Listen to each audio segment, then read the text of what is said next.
Pak tepati waktu tersebut, dan saya akan sampaikan materi dengan judul meneropong kemungkinan bencana hidrometeorologi terdekat, jadi tahun 2024. Nah, saya menjadi barangkali tadi juga sudah disampaikan di dalam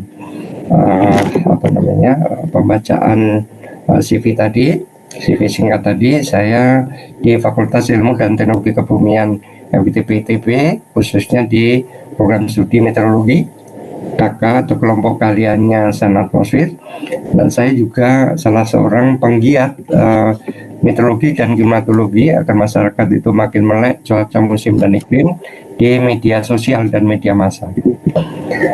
Nah, outline yang akan saya sampaikan pagi ini adalah yang pertama terkait dengan statistik kebencanaan tahun 2023. Kemudian yang kedua adalah faktor yang berpengaruh pada cuaca, musim, dan iklim, atau biasa saya singkat sebagai cusiklim di Indonesia. Dan kemudian kira-kira untuk tahun 2024 mendatang itu seperti apa.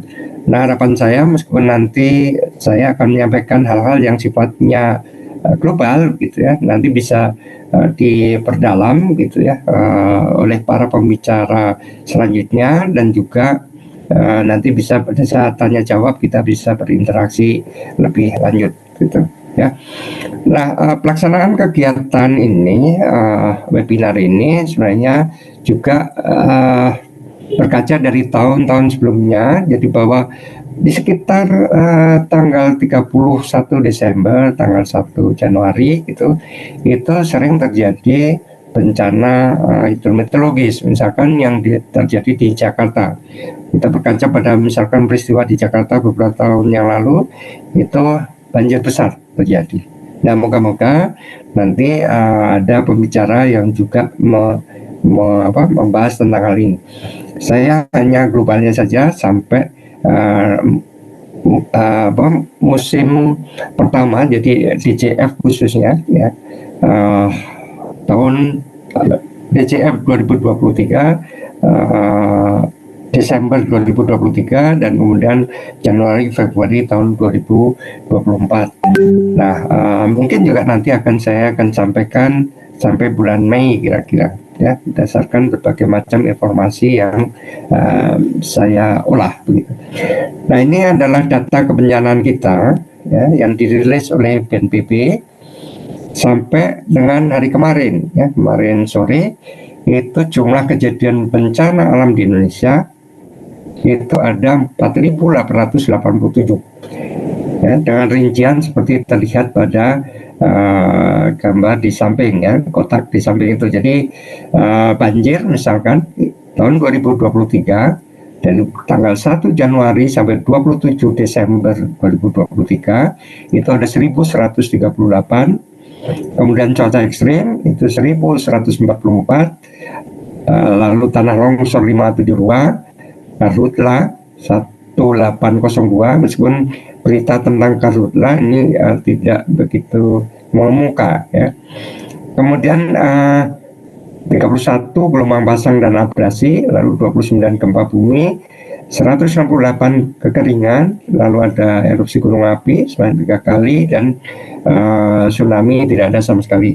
Meskipun baru 2 hari kemarin itu peringatan tsunami yang terjadi di Aceh waktu itu ya, sekian tahun yang lalu. Kemudian dampak dari bencana alam itu kita lihat ada yang meninggal 260. Jadi kalau tadi 200 berapa tadi, 37 atau berapa tadi, ini sudah 260 dalam kurun waktu beberapa jam saja.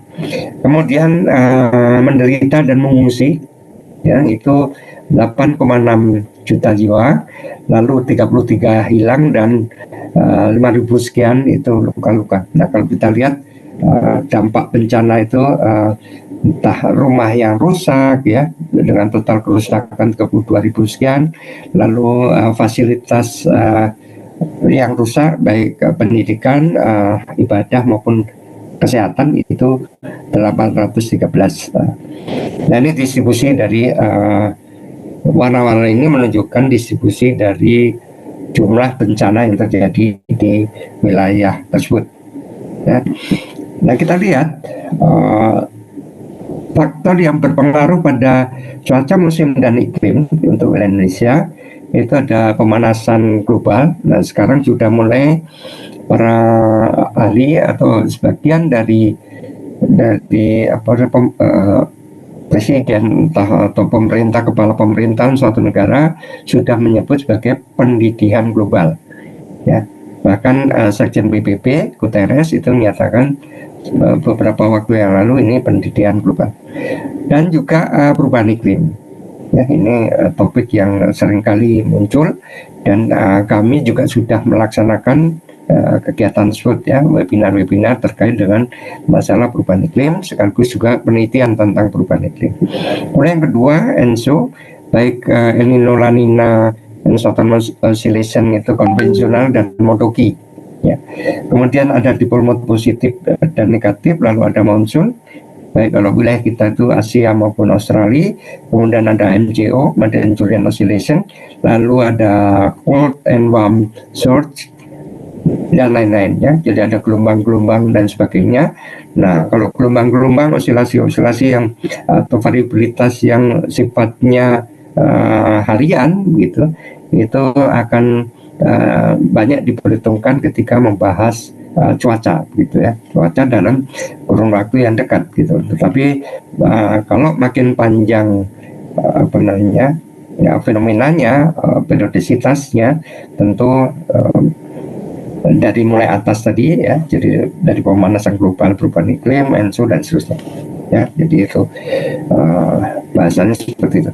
Nah, saya tidak membahas tentang sifatnya cuaca dalam kurun waktu yang terlalu singkat gitu, ya. Misalkan beberapa hari tidak seperti itu, tetapi saya ke arah musim gitu, ya. Meskipun nanti saya singgung juga masalah cuaca. Nah, ini adalah kondisi ITCZ pada bulan Januari, pada saat sekarang ini, ya.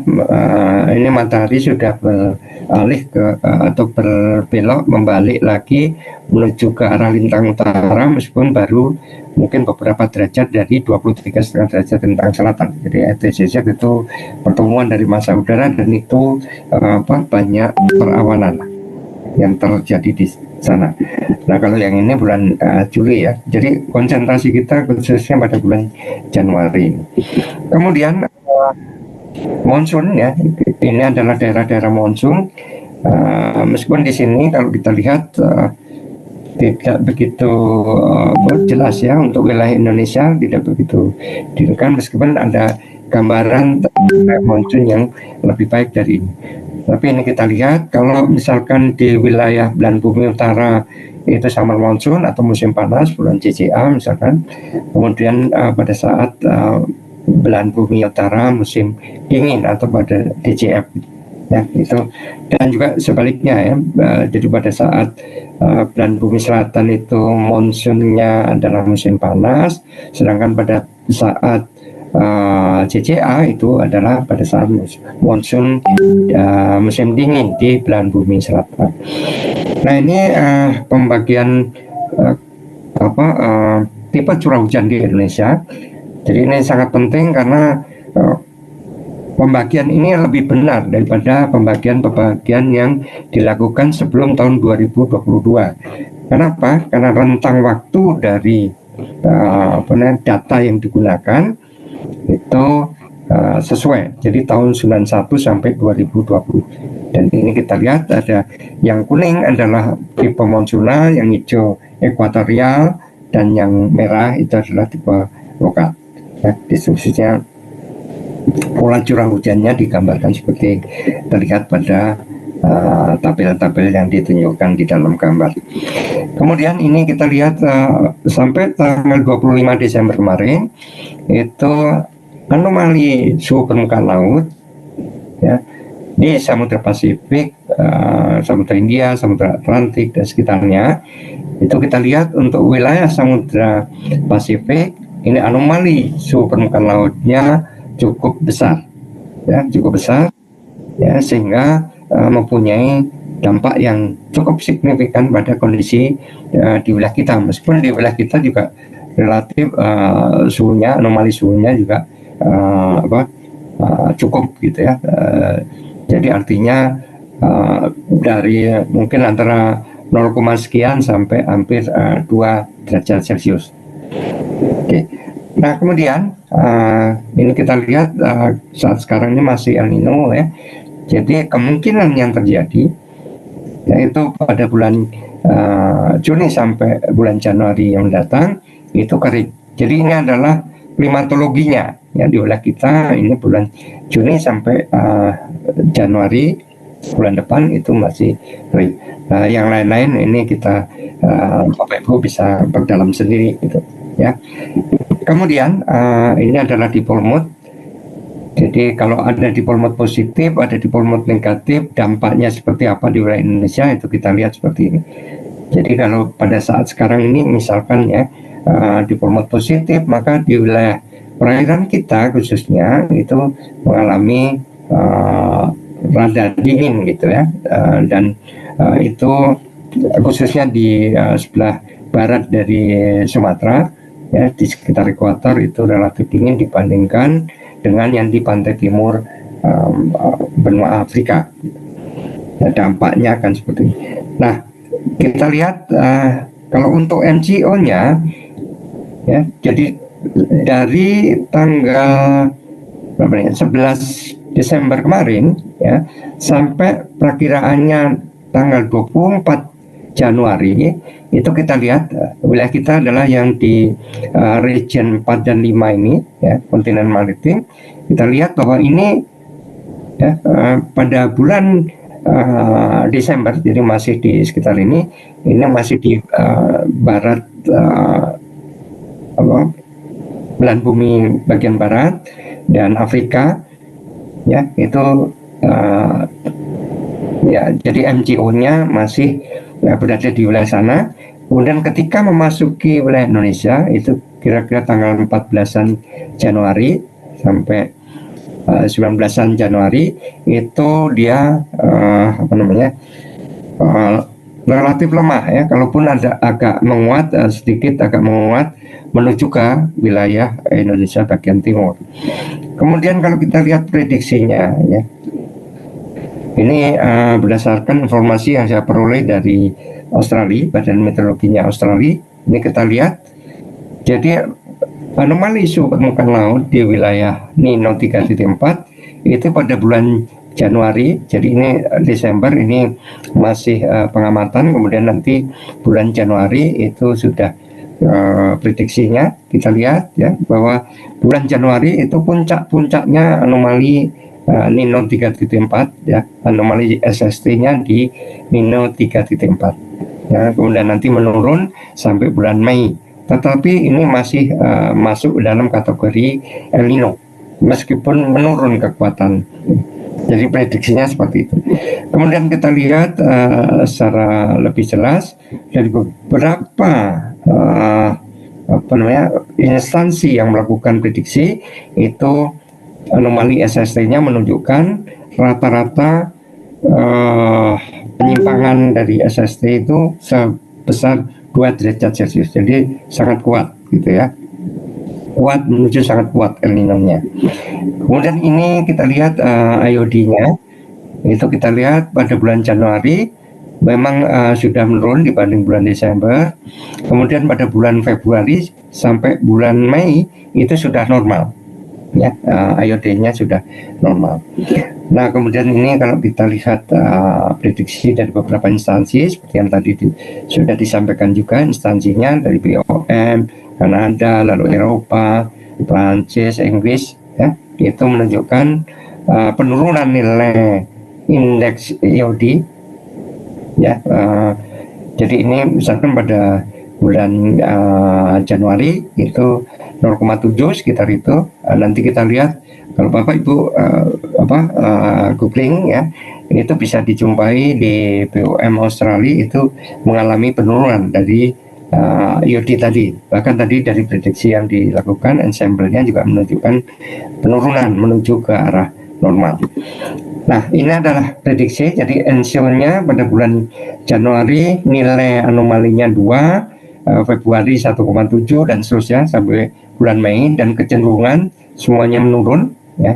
makin ke arah Mei menurun. Kemudian IUD-nya ini juga mengalami penurunan, ya, penurunan sampai bulan Mei, dan itu normal, ke arah normal. Kemudian monsun Asia itu DCF transisinya di bulan MAM, kemudian MCO kita lihat sampai dengan tanggal 24 Januari itu di benua maritim Indonesia itu lemah dan sedikit menguat di Pasifik Barat. Kemudian kita lihat kalau tahun 2024, ya, berkaca dari tahun 2023 di mana terjadi pengurangan drastis uap air di atmosfer Indonesia karena perairan wilayah kita itu relatif dingin karena adanya kejadian El Nino kemarin, ya, perlu waktu cukup lama untuk recover ulang. Tahun 2024 pengaruh monsun Asia lebih kuat dibanding El Nino, apalagi EOD, dan untuk monsun Asia itu tentu sampai pada bulan-bulan DCF, ya, kemudian nanti bergerak lagi, ya, pada transisi dan seterusnya. Kemudian peningkatan jumlah uap air di atmosfer selama monsun Asia dan transisi khususnya di Indonesia bagian barat, sedangkan di Indonesia Timur pengaruh El Nino cukup kuat sehingga uap air di atmosfer akan terkurangi meskipun pengaruh tersebut dimoderasi oleh monsun Asia. Jadi meskipun mungkin ada hujan deras begitu, tetapi barangkali akan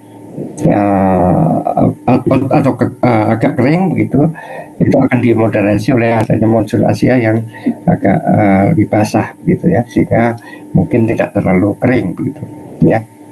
Peluang terjadinya bencana hidrometeorologi berwujud banjir lebih banyak dijumpai di Indonesia bagian barat dibanding di wilayah Indonesia Timur. Jadi secara global bisa saya katakan semacam itu, dan ini adalah beberapa rekomendasi yang penting untuk dilakukan. Jadi literasi masyarakat juga harus kita perbaiki, ya, sejak usia dini, dari mulai pemahaman pada skala mikro sampai global. Kemudian dorong agar penelitian-penelitian terkait dengan early warning system itu mendapatkan dukungan pendanaan yang cukup. Kemudian juga pemerintah pusat, daerah, lembaga, misalkan BNPB, BMKG, dan sebagainya, ya, TNI, Polri, perguruan tinggi, swasta, komunitas, dan media massa harus berperan serta aktif dalam menurunkan tingkat risiko bencana alam melalui mitigasi yang masif. Nah, ini adalah terakhir, ini adalah link yang saya sediakan kalau Bapak Ibu ingin mengetahui tentang meteorologi khususnya di wilayah tropis. Tentu masih harus ada perbaikan-perbaikan dari waktu ke waktu, tetapi ini bisa di-download secara gratis. Demikian apa yang perlu saya sampaikan kali ini. Terima kasih. Assalamualaikum warahmatullahi wabarakatuh. Kembali ke moderator.